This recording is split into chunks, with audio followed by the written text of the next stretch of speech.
You know, the great advantage that you people on the flotilla have over the IDF, in fact, over the whole country of Israel. And it's a huge advantage, particularly as you're on the high seas at the moment, is that you have a moral compass to follow and you are following it.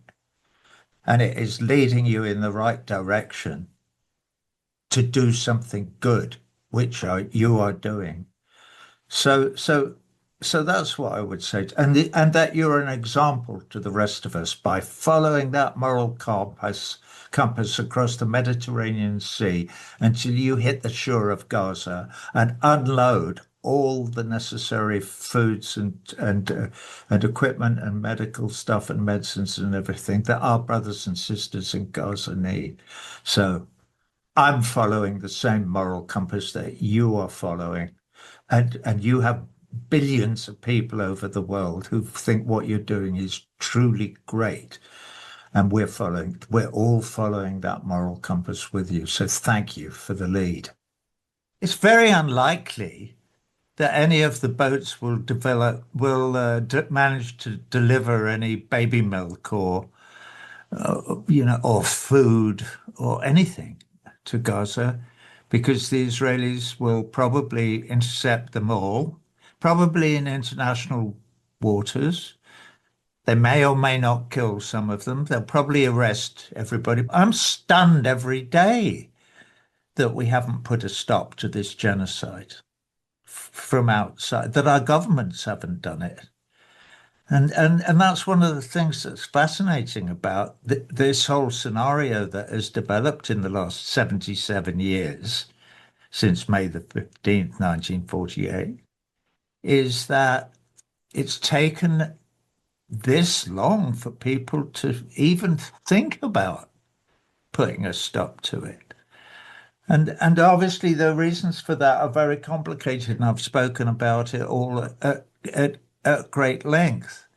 Because this is a model that we Europeans built, the model that the Israelis are using to commit genocide on the Palestinian people, is a model that the Europeans invented when they discovered how to make big wooden boats and sailed all around the world looking for bits of land to steal and indigenous people to murder and plunder. This is exactly what is being done in Palestine by the state of Israel. But it's what all the powerful countries in Europe have been doing for hundreds of years.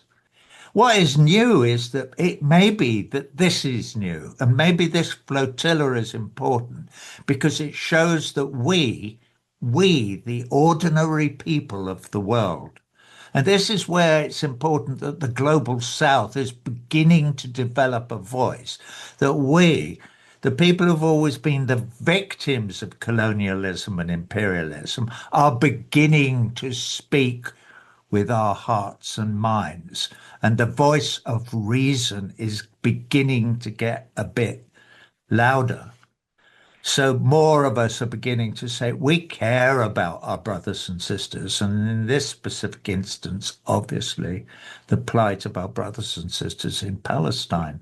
Tragic as it is to have to live through these times and to live with this much pain and agony, it may be that it is the opportunity that ordinary people everywhere have been waiting for to make their stand against these fascist, Nazi, whatever you want to call them, imperial, inhuman, degrading, disgusting manifestations of greed that we see and that we're watching. I mean, I can imagine almost being on a small boat out there in the Mediterranean Sea now. I sort of wish I was in a way alongside the other boats in that flotilla. What's going to happen? There's no way to know. We need to turn their ship around. The ship of state needs to be turned around, and it because it's sailing towards the rocks, not just King Trump's state or Keir Starmer's state. It's our state that they're sailing towards the rocks because they have no moral compass. They do not believe in love and truth. We do.